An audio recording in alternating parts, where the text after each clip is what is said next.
안녕하세요. 지난 7일 청와대에서 미사일 지침이라고 하는 것을 발표를 했습니다. 이 미사일 지침의 내용이 무엇이고 그리고 어떤 문제가 있는지 함께 살펴보도록 하겠습니다. 첫 번째, 한미 미사일 지침 개정 내용이 뭔지 한번 살펴보도록 하죠. 먼저 미사일 사거리를 현재의 300km에서 800km로 확대한다. 그 다음에 탄두 중량은 500kg으로 유지한다 하는 겁니다. 그런데 트레이드 오프라고 해가지고 사거리를 800kg로 할 때는 500kg으로 하지만 그보다 사거리를 줄일 때는 늘릴 수 있도록 해서 최대로는 2톤까지 늘릴 수 있게 지침을 개정을 했습니다. 뿐만 아니라 요즘 현대전에서 각광을 받고 있는 무인항공기에 대해서도 탑재 중량을 500kg에서 최대 2.5톤까지 증가시킬 수 있도록 이 무장력을 실어서 상대방을 타격할 수 있는 그런 이제 내용으로 개정을 했습니다. 지도를 한번 보시죠. 한국 탄도미사일 사거리가 어떻게 형성되는지를 한번 좀 보면 가운데 검은 점선이 기존 규정입니다. 300km 규정인데요. 개정된 한미 미사일 지침 사거리를 빨간 점선으로 표시를 했는데 거의 베이징, 중국 수도인 베이징 근처까지 가고 있죠. 그리고 일본 상당 부분도 갈 수 있고 중국의 동북, 연안 이쪽도 다 사거리에 포함이 되게 이렇게 되어 있습니다. 자, 그 다음에 지금 이제 이명박 정부가 북의 미사일에 대응하기 위해서 한미 미사일 지침을 개정했다 이렇게 얘기를 하고 있죠. 그렇다면 북의 미사일에 대응할 필요가 있는지 없는지 하는 것을 살펴봐야 되지 않겠어요? 그래서 북의 미사일 대응할 필요가 있는지를 한번 좀 보도록 하죠. 그런데 결론부터 말한다면 북의 미사일 전력은 남측에 비해서 열세 있기 때문에 우리가 굳이 미사일 사거리를 연장할 필요가 없다 이렇게 말씀드릴 수 있겠습니다. 그렇다면 그 근거는 뭐냐? 첫째로 미사일 보유 기수입니다. 보유 수량이 어떻게 되느냐 하는 것인데 한번 비교표를 한번 보시겠는데 한국 국방연구원이라는 국책연구기관에서 조사를 해서 발표를 한 것인데요. 남과 북이 서로를 타격할 수 있는 미사일은 단거리 미사일인데요. 남측은 1170기를 가지고 있고 북측은 600 내지 700기를 가지고 있습니다. 2배 정도 차이가 나죠. 탄착 정밀도라고 하는 것이 있는데요. 얼마나 정확하게 가서 목표물을 맞추냐 이런 거거든요. 정리해서 말한다면 최대 8배 정도까지 북측에 비해서 남측의 탄착 정밀도가 우위에 있다 이렇게 얘기를 할 수 있습니다. 그래서 남측의 이제 미사일은 목표물에 가서 정확히 맞추거나 근접해서 맞출 수 있는 반면에 북의 미사일은 목표물보다 훨씬 더 떨어져서 탄착지 지점이 형성이 되기 때문에 실제로 군사적인 실질적인 위협이 되지 못한다 이런 겁니다. 그 다음에 이제 반응 속도라고 하는 게 있는데요. 그게 뭐냐면 상대방에서 뭐 미사일을 발사할 움직임을 보인다 이렇게 하면 이제 누가 먼저 타격하느냐 이게 이제 중요하거든요. 그런데 북측의 미사일들은 대부분이 액체 연료로 되어 있습니다.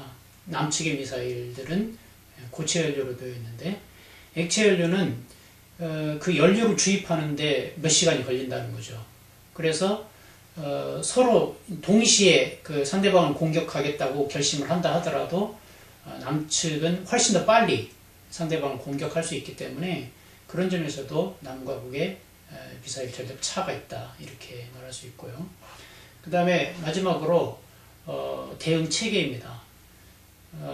남측은 상대방을 탐지하고 그 다음에 결심해서 타격할 수 있는 그런 체계가 갖춰져 있습니다. 실시간으로 그런 것이 가능하거든요. 그런데 국방부 당국자의 말에 따르더라도 북측은 이런 체계가 전혀 갖춰지지 않다 이렇게 얘기를 하고 있어요.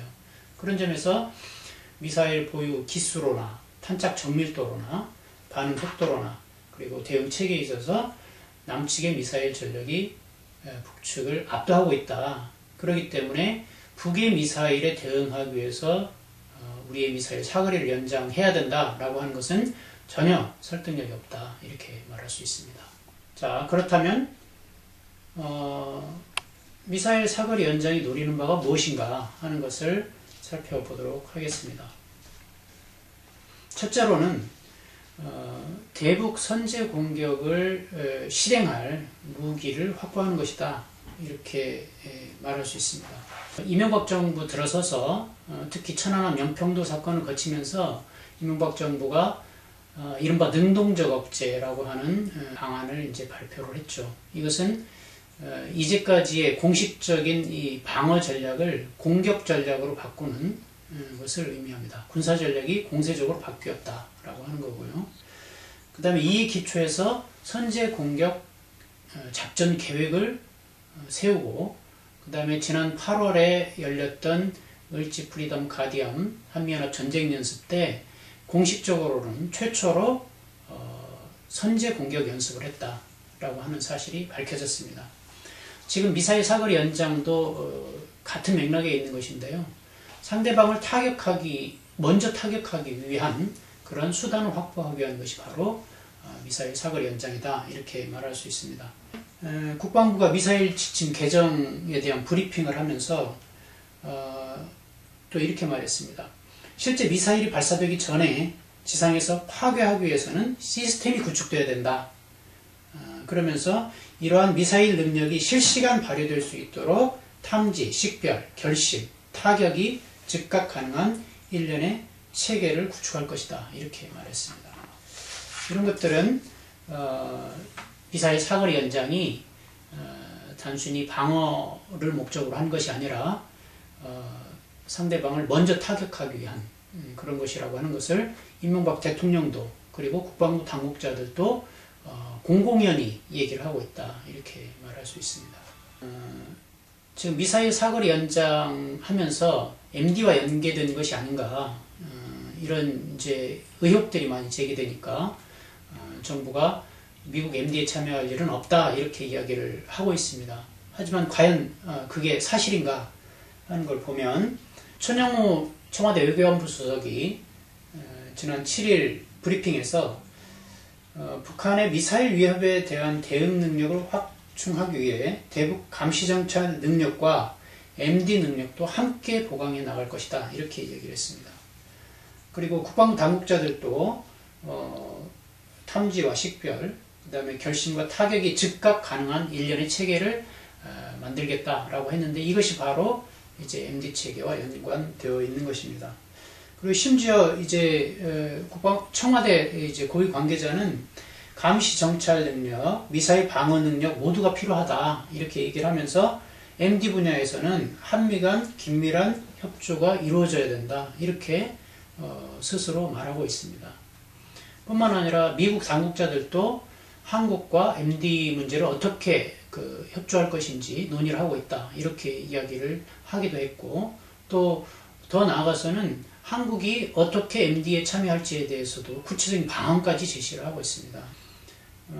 그리고 2009년도 이후 북이 핵실험하고 이명박 정부가 그 대북 강경책을 강화하는 그런 과정에서 미사일 지침을 개정해서 사거리를 연장하는 것을 대가로 해서 MD에 참여하는 것을 이제 이른바 패키지 딜을 해서 문제를 해결하자라고 하는 방안을 검토한 바가 있습니다. 이런 점에서 보면 사실 그 패키지 딜이라고 했던 그 아이디어 이것이 실행된 것이다 이렇게 볼 수 있는 것이죠. 이것은 단순히 이 북에 대한 대응만을 의미하지 않습니다. 그러니까 미사일 사거리 연장 문제나 MD 참여 문제는 곧 미국의 중국 포위 전략에 가담한다라고 하는 것을 이제 말해주는 것이죠. 미사일 사거리가 800km로 연장되었기 때문에 베이징은 사정거리 안에 들어오지 않는다 이렇게 얘기를 하고 있지만 한반도 남쪽에서 타격을 가한다고 할 때 중국 최대 도시인 상하이가 사정거리 안에 들어옵니다. 그뿐만 아니라 중국의 동북부 일부가 이제 사정거리 안에 들어오게 되죠. 뿐만 아니라 사정거리 800km 이상 그리고 중량 500kg 이상의 미사일을 한국 정부는 얼마든지 연구하고 개발할 수가 있습니다. 다만 실전 배치하지 못한다 이렇게 되어 있죠. 하지만 유사시에는 연구 개발한 이 미사일을 언제든지 실전 배치할 수 있는 준비를 갖출 수 있도록 되어 있기 때문에 이런 점에서 보면 중국으로서는 매우 큰 군사적 위협으로 느낄 수 있다라고 하는 겁니다. 뿐만 아니라 중국이 한중 관계의 마지노선이다 이렇게 이야기하고 있는 한국의 MD 참여, 이 부분이 미사일 사거리 연장과 함께 패키지 딜로 미국의 그 MD 체계에 가담하는 것이 점점 구체화되고 확실시 되게 된다면 중국으로서는 이거를 좌시하기 어려울 것이다 이렇게 보는 것이죠. 지금 실제로 한미동맹이 한미 2+2 회담, 그러니까 외교 국방장관 회담 공동성명을 통해서 보듯이 드러내놓고 중국 견제의 임무로 전환이 되고 있습니다. 이 미사일 사거리 연장 역시 중국 견제를 또 하나의 목적으로 지금 진행이 되고 있다 이렇게 말할 수 있는 거죠. 그 다음에 중국을 비롯한 주변 국가의 군비 확장 경쟁, 그리고 한국의 군사대국화를 이제 촉진하게 된다라고 하는 건데요. 이 미사일 사거리가 800km로 연장되었다고 하는 것은 미사일 기술에 있어서 중대한 전환을 의미합니다. 그건 왜 그러냐면 미사일을 이제 600km 이하의 미사일을 발사한다고 하면 그것은 대기권 안에서 이제 상승과 이제 하강이 이루어져서 이제 포물선을 이렇게 그리게 되는 것인데 600km 이상의 미사일 발사는 이 미사일이 대기권을 뚫고 올라가서 그 다음에 다시 대기권으로 재진입하는 그런 기술을 가져야만 600km 이상의 미사일을 발사할 수 있다는 거죠. 그렇다면 한국이 800km의 미사일을 개발하게 된다는 것은 대기권을 뚫고 나아가서 다시 재진입할 수 있는 기술을 확보하게 된다는 것을 의미합니다.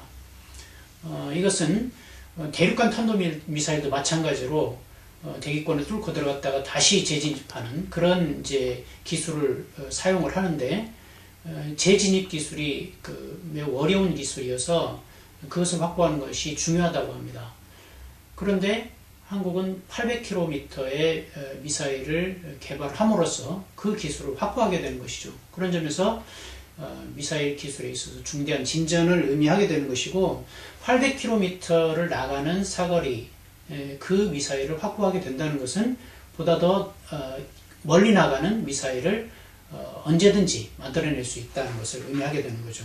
그런 점에서 지금 현재 중국 동북부 연안 이쪽만 지금 사정거리 안에 들어오지만 한국군은 얼마든지 그 이상의 사거리를 확보할 수 있고, 그렇다면 중국 전역을 타격할 수 있는 그 미사일을 언제든지 만들어낼 수 있다라고 하는 것을 의미하게 되는 거죠. 그래서 미사일 지침 개정에 대한 브리핑을 하는 국방부 당국자들의 이 태도가 굉장히 자신만만하고 이제 심지어는 기고만장한 태도를 보이는 것처럼 보이는데, 그것은 바로 자기들이 미사일 기술에 있어서 한 단계를 뛰어넘는 그런 기술력을 확보하게 되었다라고 하는 것에 대한 어떤 자부심이 그렇게 표현되는 것이라고 할 수 있겠습니다. 그렇다고 한다면 이것이 주변국들에게는 어떤 이제 반응을 보이게 될 것인가 하는 것인데, 지금 중국이라든가 러시아 이런 나라들이 이에 대해서 이제 우려하고 경계하는 그런 공식적인 입장들을 밝히고 있습니다. 북은 이에 대해서 격렬하게 반대하는 그런 이제 성명을 발표하게 되어 있죠.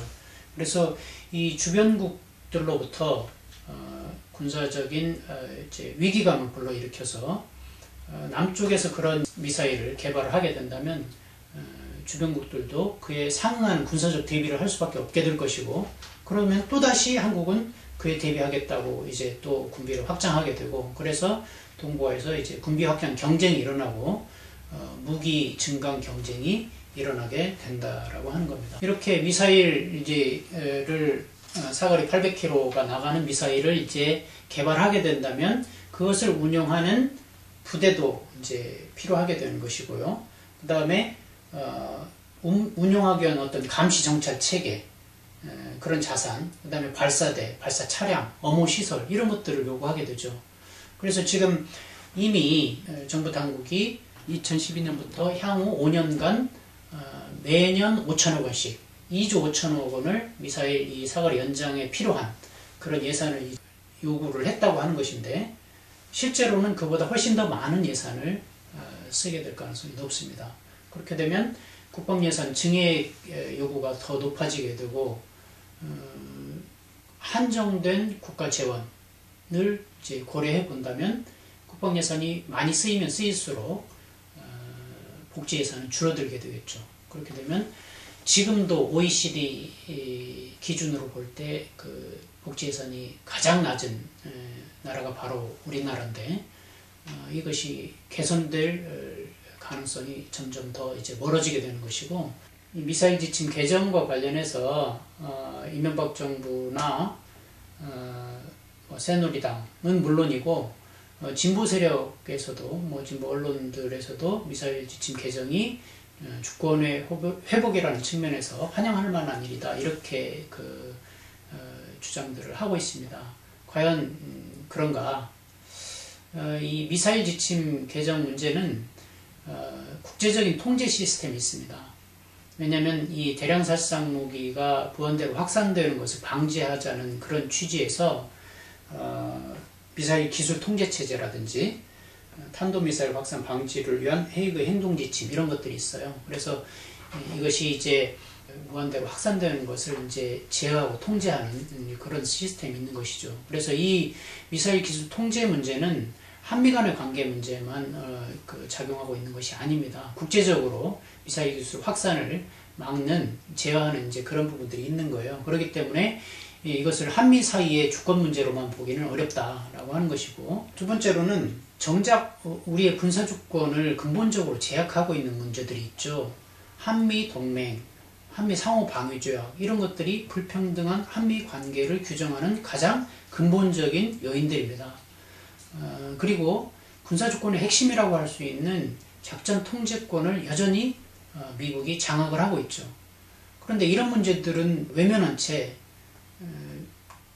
한 부분에 불과한 미사일 지침 개정 문제에 대해서만 주권 문제를 들이댄다고 하는 것은 성립하기 어려운, 설득력이 없는 그런 주장입니다.